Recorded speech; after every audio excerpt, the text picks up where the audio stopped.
Who's been the best player in the league this season? Bruno Fernandes. Yeah, Bruno. Bruno Fernandes. Bruno Fernandes. Bruno Fernandes. Bruno, yeah. Bruno Fernandes for me. No doubt. As a former Man United midfielder myself, I am delighted to say that the winner is Bruno Fernandes. Bruno Fernandes has just won the 2025-26 PFA Player of the Year award, and with that, he's made the ultimate clean sweep. Having already claimed the Premier League Player of the Season and the FWA Footballer of the Year awards, Manchester United's captain has completed one of the most dominant individual campaigns in modern history. Record-breaking, 21 assists, 9 goals. He didn't just break records, he set a new benchmark for creativity in the Premier League. For years, the mainstream media narrative was set in stone. They called him a chaotic maverick, careless in possession, a hero ball merchant, whose body language made him entirely unfit to captain Manchester United. Pundits jumped at every opportunity to criticise his antics, but the truth is, since his debut in January 2020, there hasn't been a single midfielder in world football who even comes close to his raw data, whether it is for goals, assists, or a staggering 133 chances created this season alone. Yet this season, fans didn't just see a great playmaker, they witnessed the most complete version of Bruno Fernandes to ever step onto a pitch. To understand the magnitude of this triumph, we have to travel back to May 2025. Manchester United suffers a heartbreaking defeat to Tottenham Hotspur in the Europa League final. Bruno has an absolute horror show of a performance, sluggish, frustrated, and completely isolated. Instantly, the fan base turns toxic. The internet demands he be sold. They want the club to strip him of the armband and replace him with younger profiles like Carlos Baleba from Brighton. Just deep the sheer magnitude and delusion of what these fans were saying. They wanted their captain exiled over one poor game in a grueling season where he was the only consistent shining light. A season where United wouldn't have even breathed the air of that final if he hadn't dragged a broken squad through multiple matches single-handedly. In the summer, the coach convinces him to stay. Manchester United ships off the dead wood, brings in Premier League proven depth, and completes highly intelligent signings like Bruyne Mbeumo, Mateus Cunha, and Benjamin Sesko. But instead of being immediately unleashed, a new tactical experiment threatens to stifle his genius. Under Ruben Amorim's rigid 3-4-2-1 structure, Bruno is tasked with a massive sacrifice. He is dropped deep into a double pivot alongside Casemiro. The tactical idea was to utilize his immense passing range from deep to break defensive lines. The reality? He was structurally handcuffed. Predictably, the gaps appear. When United drops points away at Fulham and Manchester City, the critics feast again. Fans flame Bruno on tactical forums for a lack of game awareness to track runners into empty space. Bruno stands in front of the cameras after the match and takes 100% of the blame, while the blame should have been squarely on a manager playing the world's most lethal attacking weapon completely out of position. Add in 2 brutal, highly publicized penalty misses during this structural drought, and the footballing world proudly declared that Bruno Fernandes was finally finished. The narrative was clear. The Maverick could not survive a disciplined system. If you love videos like these, hit like and subscribe. We're reaching for 1,000 subscribers by the end of the year. Join the journey and let's reach that goal together. Before we analyze the historic turnaround, let's permanently dismantle the media's absolute favorite lie, the possession lost myth. For years, pundits and rival fans have labeled Bruno a hoofball merchant or a grenade launcher because he risks the ball. They use raw turnover stats as a weapon to diminish his quality. But let's actually look at the underlying data. When you analyze their respective peak seasons on a per 90-minute basis, Bruno Fernandes' possession lost metrics are practically identical to and frequently better than Kevin De Bruyne's. Pass completion is one of the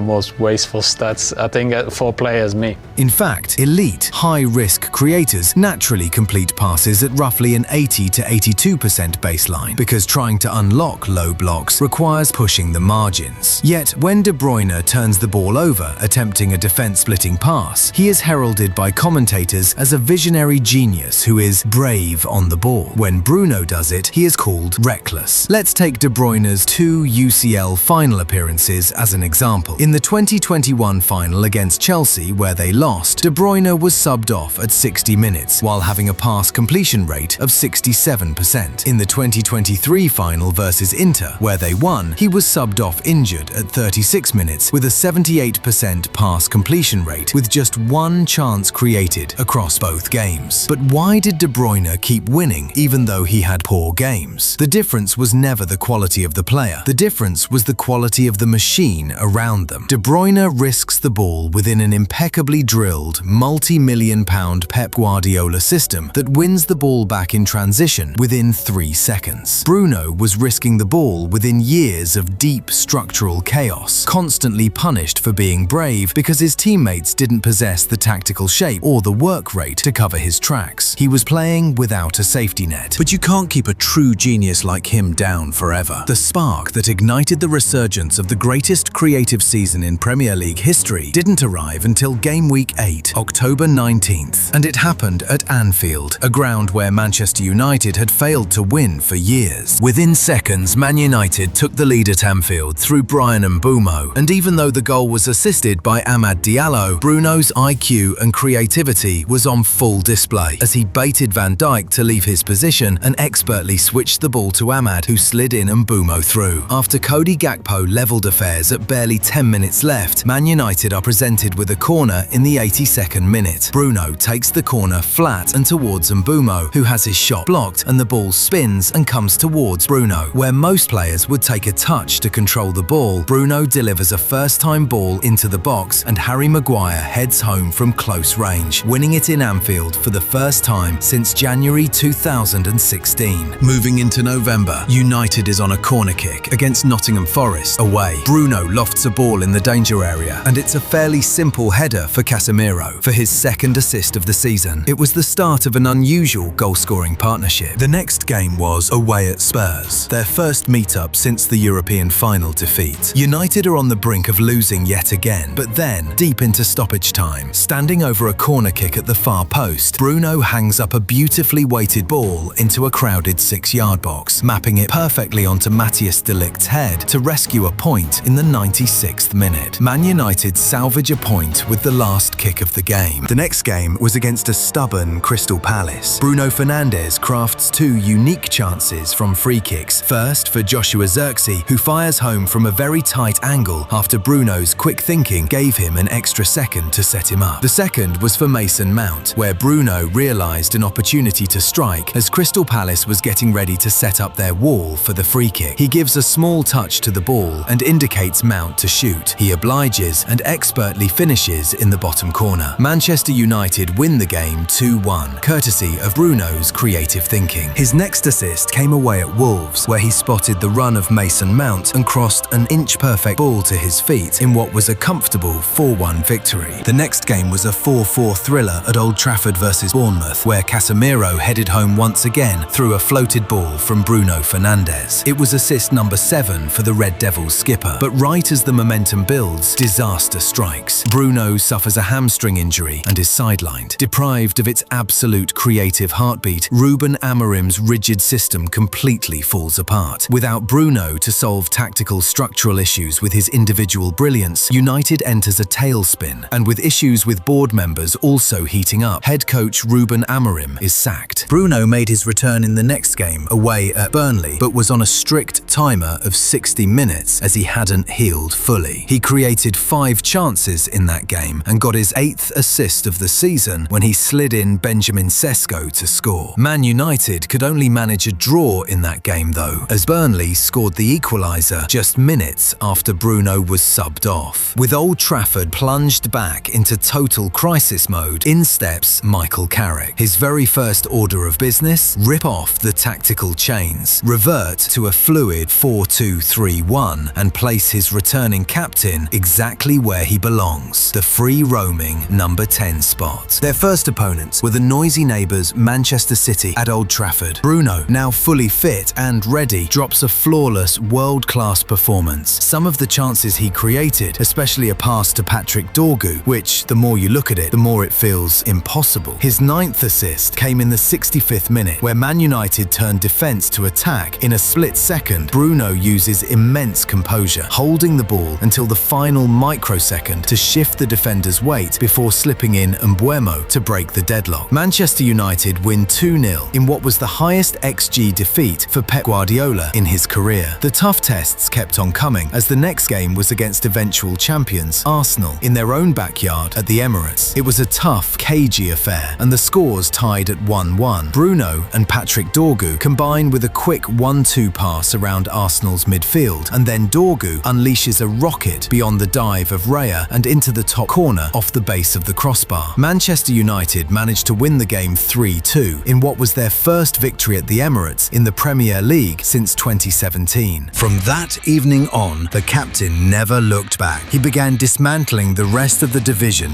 week in, week out. Next up, it was revenge at Old Trafford. The reverse fixture against Fulham, Bruno missed a penalty and was blamed for missing his man as Fulham equalised late in the game. Determined to make up for his errors, Bruno executes a masterclass in set-piece delivery. First, a free kick hung up precisely near the byline for Casemiro to attack. Later in the match, Fulham scored 2 late goals, and it was looking like Fulham were going to have the last laugh again. But Bruno wasn't done yet. He turns transition king again, leaving his marker for dead with a quick spin. He crosses a low ball onto the feet of Šeško for his second assist of the game, and the winner in the dying seconds. The streak continues, as with Beckham's United record coming into clear view, Bruno delivers a trademark Beckham-esque cross from deep on the right wing, bending it beautifully around the defence, straight to Šeško. He follows it up away at Newcastle, standing over a free kick near the right corner of the box. Bruno fires a flat, hyper-quick delivery into the path of Casemiro, attacking the near post for his 14th assist of the season. And then it was Aston Villa at Old Trafford, who were beside Man United on the points table as both these teams were battling it out for Champions League spots. It was a truly historic afternoon at Old Trafford. First, Bruno equals David Beckham's single-season club record of 15 assists by picking out Casemiro from a corner. Minutes later, he claims the record all for himself, dropping deep on the left to fire an absolute laser through the channels to unleash Matheus Cunha one-on-one. Analysing his game later, Premier League legend Thierry Henry coined a new name for Bruno.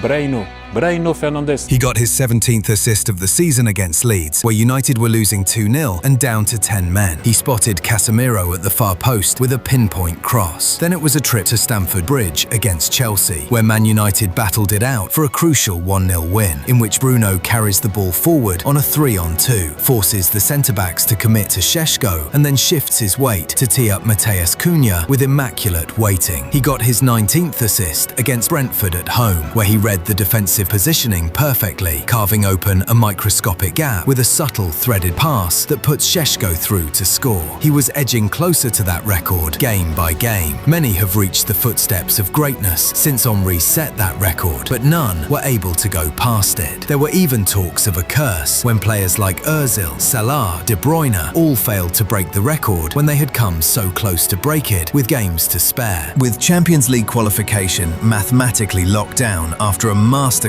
against Liverpool, Bruno stood on the cusp of footballing immortality. The final 2 hurdles remained, matching and breaking the all-time Premier League single-season record of 20 assists, held by Thierry Henry and Kevin De Bruyne. Match week 37 against Forest at Old Trafford. Bruno is on a mission. He created 8 chances in a single game, but early signs felt like he was going to fall short of the record as his teammates failed to convert the chances. Bruno kept on creating, and in the 76th minute, he got the ball on the edge of the right-hand side and he drilled a low cross onto the feet of Mbeumo, who this time made no mistake with a first-time finish into the bottom corner. Bruno Fernandes had equaled the assist record alongside Thierry Henry and Kevin De Bruyne. But the elite of the elite are rarely content with just equaling records. May 24th, 2026, the final day of the season. Tied at the top of history, United wins a corner in the 33rd minute. Bruno steps up. He delivers a stunning, looping ball into the box, Patrick Dorgu rises above the blue and white shirts, planting a powerful header into the back of the net. 21 assists. The record is shattered. Bruno Fernandes stands entirely alone as the undisputed king of creators in English football history. Now, let's keep it entirely real. Bruno has been putting up elite underlying numbers year after year at Old Trafford. But as he himself honestly admitted in his post-match interviews, having clinical, dynamic profiles like Šeško, Mbeumo and Cunha completely transformed his translation into actual stats. But despite his record-breaking numbers, his teammates still managed to miss an astronomical volume of absolute sitters throughout the season. If Manchester United's front line had been even slightly more clinical during their transition periods, this record wouldn't have gone down to the final day. It would have been wrapped up and put to bed by March. But true greatness at Manchester United cannot be quantified solely on a stats chart or an individual accolades. It is measured by how you carry the heavy burden of that club's soul. Bruno Fernandes represents the absolute DNA of Manchester United. He is a captain who makes it a strict personal priority to show up to academy games, ensuring that every single young player feels valued the exact moment they are called up to senior training. Over the last decade, we have watched global icons, world-class winners, and even the legendary Cristiano Ronaldo himself return to this club post-Sir Alex Ferguson, only to eventually succumb to the immense media pressure and structural volatility of the modern Manchester United. The United shirt is widely recognised across Europe as the single heaviest jersey in world football. Yet, operating across 5 completely different managers, endless ownership reboots, and constant tactical identity crises, Bruno Fernandes has never broken. He adjusted his entire game when the manager asked him to sacrifice his position. He stepped in front of the firing squad and took the bullets when the team failed. And he shattered history the absolute second they unleashed his chains. He is the ultimate leader in an inconsistent era, finally receiving the global recognition and respect his genius deserves.